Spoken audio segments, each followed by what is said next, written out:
You are listening to the Dyslexia Mom Life podcast. I'm Nicole Holcomb, former teacher and school counselor turned civil rights attorney and podcast host. It wasn't that long ago that we learned the reason that our daughter was struggling to learn to read in first grade was dyslexia. Fast forward 4 years past many hours of research and collaborating with experts in the field of dyslexia, now I'm sharing the lessons I have learned that took me from being an overwhelmed mom who didn't understand dyslexia to a go-to mom who is helping hundreds of moms each week through education and collaboration. I created the Dyslexia Mom Life podcast to give you simple, actionable, step-by-step strategies and hacks to help you do the same. If you're feeling alone and lost on your parenting dyslexia journey and you're looking to find a mom who gets it, you're in the right place. Let's jump in and get started. Hey friend, welcome back to the podcast. I am so glad that you are here today. I want you to glance down at your calendar and think about when is your child's last day of school. Let me guess, you don't even need to look at a calendar because if you're like our household, we know, I almost said spring break. We just got off spring break. We know at our house that summer vacation is 6 short weeks away. Now, yes, every Monday morning, it seems a lot longer than that. But if you think about it, there's only 6 more Mondays to get up early and get to school on time, to pack those lunches, to do all that homework, to run to all the after-school tutoring, sports, piano lessons, all the things. And if you have multiple children, oh my goodness, you as a mom are in the road all the time, or at least you feel like it. So summer is a signal that we can all take a breath. Oh, we so need that, right? To take a deep breath and plan for a little bit of relaxation and hopefully a whole lot of fun.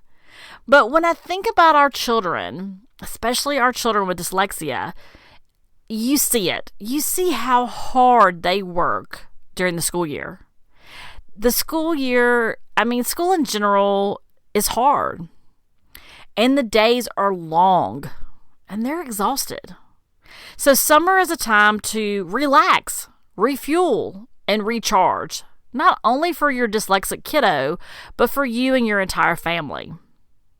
But you may be thinking, especially if you're new to dyslexia and you're just kind of getting started on this whole remediation journey and this whole parenting dyslexia journey, you may be thinking, can my child really take off the summer? Will they fall behind? Will they be lost in the fall? How urgent is this whole remediation thing anyway? Do we have to continue this in the summer? Can't we just pick it up in the fall? And if we do have to go to tutoring, what does that look like? And how much do we have to do? What does my child really need? Well, the answer to all your questions today is about balance. Yes, finding balance. And it really should be like that all during the school year, finding that balance.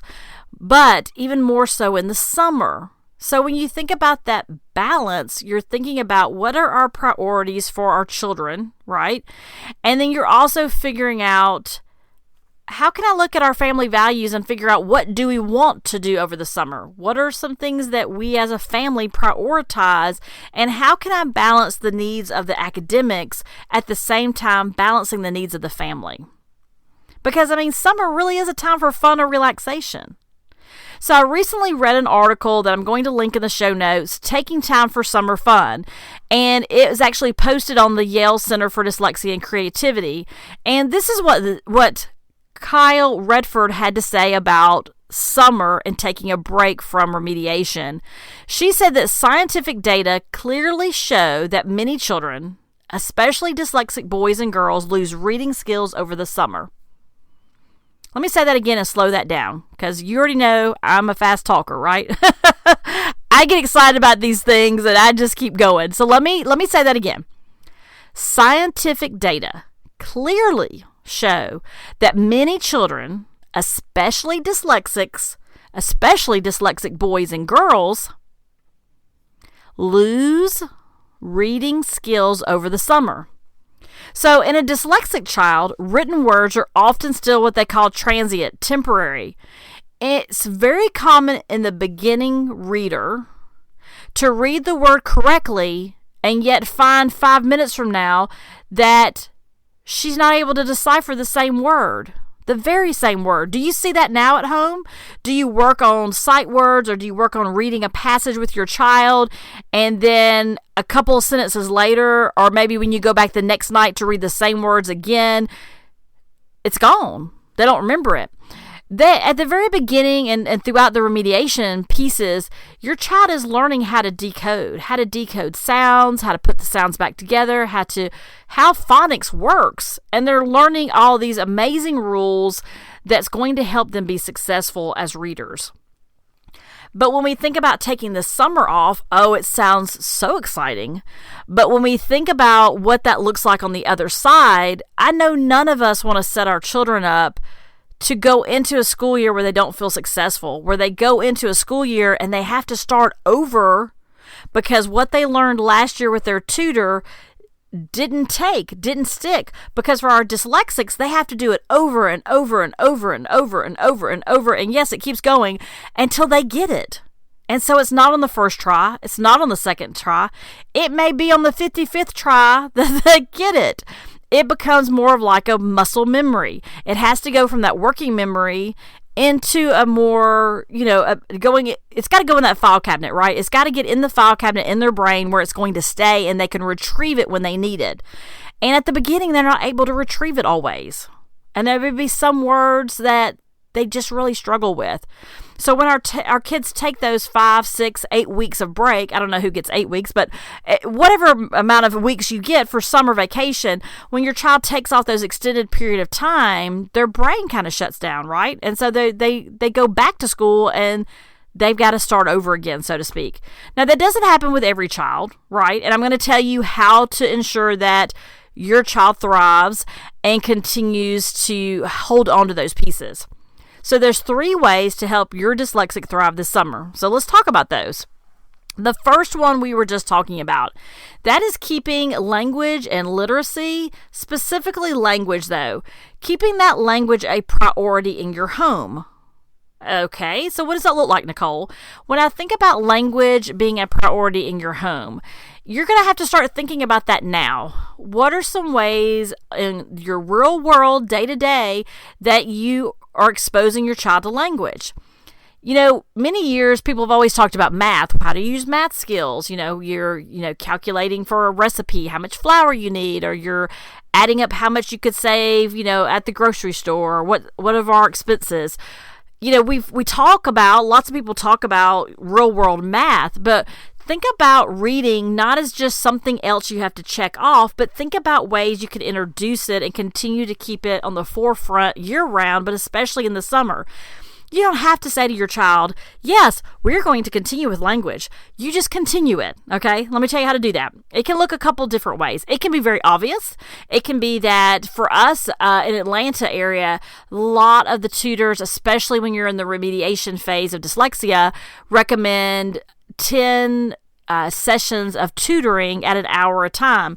So that really usually, it looks like here is like 2 times a week for like 5 weeks. So again, it depends on what your child needs. This is why, if you remember back several episodes ago, we talked about creating your mom tribe and your community and who's going to be on your team, who are going to be the people that know your child the best, who can help you make these educated decisions, right? And so you could have, let's say you have a tutor already you've been working with for a week or 2 years, having conversations about where's my child in the process of remediation and what do you recommend for tutoring? And they may say once a week. It's very, very individualized. So that's one option. And having that conversation with your child, it really is a relief to many children to do. I mean, they're not going to tell you this, but to do the tutoring in the summer, because when you're doing it during the school year, you still have math homework and science and social studies, projects and study guides and things you have to do and after school activities. But in the summer, you may have some day camps. You may have some things that you're doing as a family, but there's not a lot of academic responsibilities on your children. And so it really is a great time for them to really practice those skills, those decoding skills they've been learning, and to have someone that's trained, that knows what they're doing and knows how to help dyslexics. And if you already have a private tutor, You probably already had this conversation, but hang tight because I'm going to introduce a few other things for you today. So this is not, something that if you already have a plan for this piece, hold tight because we're going to talk about a couple other things. But at this point, if you haven't had a conversation about summer tutoring, then think about what that looks like. Another option is dyslexia camps. We're in Atlanta, and so we have a number of dyslexia schools, and these schools offer camps in the summer. Sometimes they may be a 1 week all-day camp. They may be a couple of weeks. The great thing is two things. One is they structure it like a regular camp. They have fun. They do activities just like you would do at any other camp, but they also embed in their day some time to spend on literacy and on language skills and really working with our children. It could be writing and spelling. It could be whatever that program looks like. So they embed some of those pieces during the day. So the child gets some of those pieces, but they don't feel like they're in school all day. It's not summer school with quotes in the air, right? And the other great part about that is, at least in the Atlanta area, and I know some of the camps I've looked at that are overnight camps that are more like weeks and weeks, like 4, 5, 6 weeks of camps, is that you don't have to attend the school to have the benefit of attending the camp. So even if you don't attend a particular school, you can still sign up for the camps. So look at that in your area. It may even be that you have a relative in another state, another city that has a dyslexia school that you've been interested in, where maybe you can go visit for a week while your child goes to day camp. So there's a lot of opportunities to kind of think outside the box as parents as to what that looks like. Ultimately, though, that really obvious decision to remediate and continue those remediation skills, that's a decision you have to do. That is a decision that you have to make. The decision to remediate or not this summer is a personal decision. We know that finances absolutely play a part of that. We know that vacation schedules may limit your options, or they may help make your decision easier. So if you decide that, yes, I do or I don't want to do the tutoring, you still have other ways to infuse and continue to nurture language. So one of the ways is just continue to have your child have exposure to words and vocabulary.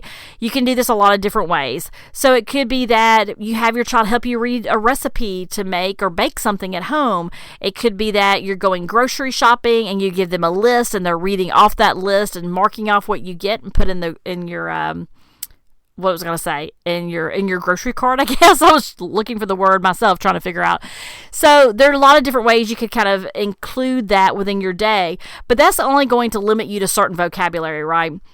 So the other way is you could also use what they call recorded books. If you go to YouTube, let's say you're looking for a particular book to be read, there's lots of great options. And this year, our daughter's school used those as well, to have an author or to have someone read the book. They're usually very, animated readers. You will get some that are kind of monotone and are, I don't know, for lack of a better word, kind of boring. Skip those, right? Like if you don't find a good one, look for another one. It's YouTube. There's lots of options there.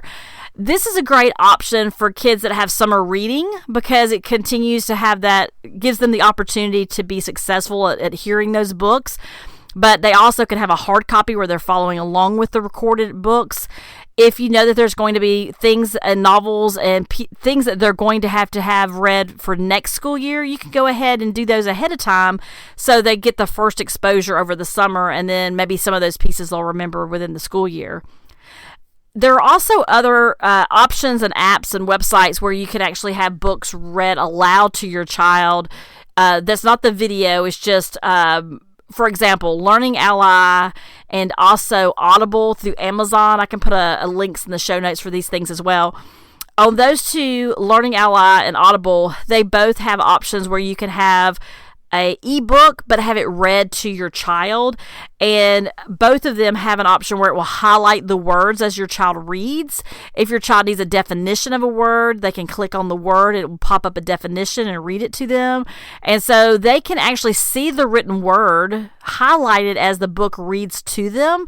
And so with the recorded books, you just literally have a video of someone talking to you, right? Your child could be holding the book if they wanted to read along. But many times the recorded books or the read alouds are great, especially on trips where they can listen to books.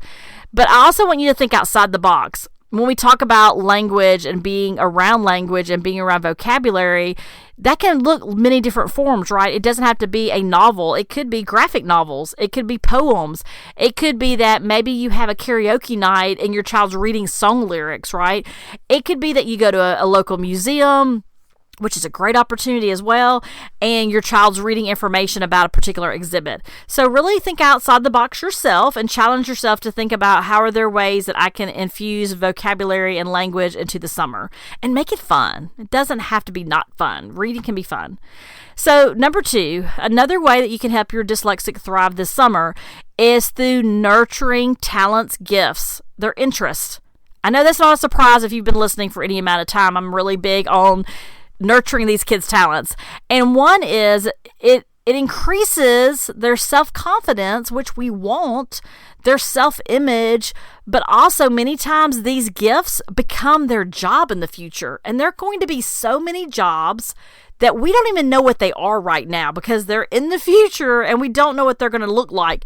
And if you think about all the digital world, I guess the bestest way to say that our kids live in, there are going to be so many more options for them than we had, and we don't know what those look like. But we've got to continue to nurture those talents. So that could look like, a soccer camp. That could look like an art camp. It could be that, you're going to visit someone and you want your child to have the opportunity to, I'm trying to think of an example. There's lots of examples, but let me think for a second the best way to explain it. Finding opportunities to continue to support and nurture is the key there. And when your child feels confident that they're doing something, when they feel good about themselves, that's huge. Because many times, especially for those of you that have children, if your child was identified later with dyslexia, let me say it that way. When your child is identified later in elementary school or middle school with dyslexia, they have a lot of baggage and they have a lot of self-doubt. They don't always have high self-esteem. And so finding ways to let them know their gifts are special. They are special. They're not just a dyslexia label. But of course, in our house, we don't talk about it being a label. We talk about it being a gift. But I get when you first start your journey, it's hard to get there, right? So when everything is focused on learning about reading, it can be hard because we forget about the other pieces that make our children amazing. So continue to nurture those. If your child loves to write, then have them write that story they want to write. Have them, sit down and read it with you. Then you're incorporating number 1 again, right? Because you're talking about that language. If they enjoy arts and crafts, infuse some new things in the home for them to do. It doesn't all have to be an expense of a camp, although there's a lot of amazing camps that are probably available in your area. It's all about nurturing those things and showing an interest to learn about what excites them. It's a great opportunity to build and continue to nurture your relationship as a family as well. And number 3 is one of my favorites. The third way to help your dyslexic thrive this summer. You're going to love this one. Unplug, explore, and have fun. Your town, your backyard, your local community, there are things that you can do to just enjoy summer, have some fun. And when you get out from behind a device, and I'll raise my hand, I'm just as guilty as anyone else. We have lots of techie devices in our household. But at the end of the day, really being purposeful about some pieces, and I say purposeful, it doesn't have to be always planned out, right? It can just be, hey, let's go do this today kind of situation. But make it a priority. Have some fun this summer. Do some things that are unexpected. Get out in your backyard. Explore your town. Is there a local museum that may have an exhibit that may be something that your child's going to learn about in the fall, so they can say, oh, Mom, I remember when we visited, that museum and they had, the Titanic there, and I got to learn about that, and now we're learning about that at school. I mean, whatever it might be. So if you kind of take a minute to kind of get an idea of what your child might be learning next year and how you can complement some of those things, it'll make them have more self-confidence as they transition into the next school year. You can plan it out or you can just let it happen. Either is fine. You can have game nights. Woo, yeah. You can have movie nights. Those are always fun. I mean, you can just go put your feet in the sand and play. It is absolutely a yes for us about the feet in the sand. The bottom line is the answer is all about balance. You have to find balance in being a mom. You have to find balance in your summer, and you have to enjoy your summer. And at the very top of your list, when you think about balance, I want you to trust your mom instinct. Trust your mom instinct. If your instinct is saying it's too much, then take a minute back, right? If you're like, we need a break from everything, then take the first 2 weeks of summer off. You don't have to start tutoring the first week of summer. Start tutoring in the middle of summer. Give your child a little bit of breather if they need that, right? So you set the tone. You decide. I just want you to be mindful about what that looks like and be mindful about, how do I find balance? What should we be doing? Hopefully these tips help today, keeping language a priority in your home, nurturing those talents and gifts, and unplugging, exploring, and having fun. Those are the 3 ways you can help your dyslexic thrive this summer. So I want to say thanks for listening today. If you want to learn more about dyslexia and raising a child with dyslexia, then head over to dyslexiamomlife.com, where you can find lots more dyslexia resources. If you want more support or to chat about this episode, come and join me and some amazing moms in our private Facebook group, Dyslexia Mom Life Podcast Community. Be sure to introduce yourself to the group. We would love to meet you over there. And I want you to have a great week. And remember, you got this, and I've got you. Take care.